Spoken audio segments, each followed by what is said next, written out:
আমাদের অন্ত্রে বসবাস করে অসংখ্য ক্ষুদ্র যোদ্ধা, যারা প্রতিনিয়ত নীরবে আমাদের শরীরের সুরক্ষা নিশ্চিত করে। এরা কারা জানেন? এরা হলো প্রোবায়োটিক্স। প্রোবায়োটিক হলো জীবন্ত ভালো ব্যাকটেরিয়া বা ইস্ট, যেমন ল্যাক্টোব্যাসিলাস বা বিফিডো ব্যাকটেরিয়া। এগুলো অন্ত্রে গিয়ে হজমে সাহায্য করে এবং খারাপ জীবাণুর সাথে লড়াই করে আর রোগ প্রতিরোধ ক্ষমতাকে শক্তিশালী করে। দই, ক্যাফির, আচার, ফার্মেন্টেড খাবারে প্রচুর পরিমাণে প্রোবায়োটিক্স পাওয়া যায়। এই প্রোবায়োটিক ব্যাকটেরিয়াদেরও খাবার প্রয়োজন। প্রিবায়োটিক হলো এমন বিশেষ আঁশ বা ফাইবার যেগুলো আমাদের শরীর হজম করতে পারে না, কিন্তু ভালো ব্যাকটেরিয়াদের খাবার হিসেবে কাজ করে।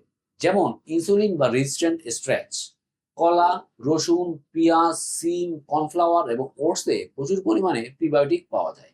আর যখন এই ভালো ব্যাকটেরিয়া খাবার খায় তখন তারা কিছু উপকারী পদার্থ তৈরি করে। এগুলি হচ্ছে পোস্টবায়োটিক, যেমন শর্ট চেইন ফ্যাটি অ্যাসিড এবং ভিটামিন কে।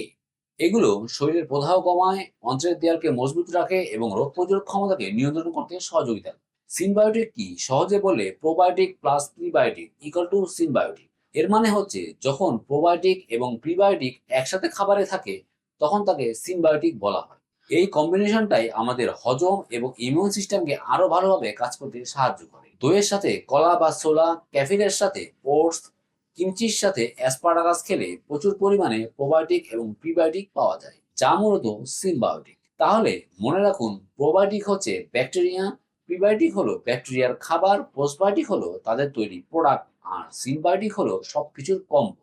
সুস্থ থাকুন, ভালো থাকুন, প্রকৃতির মাঝে থাকুন।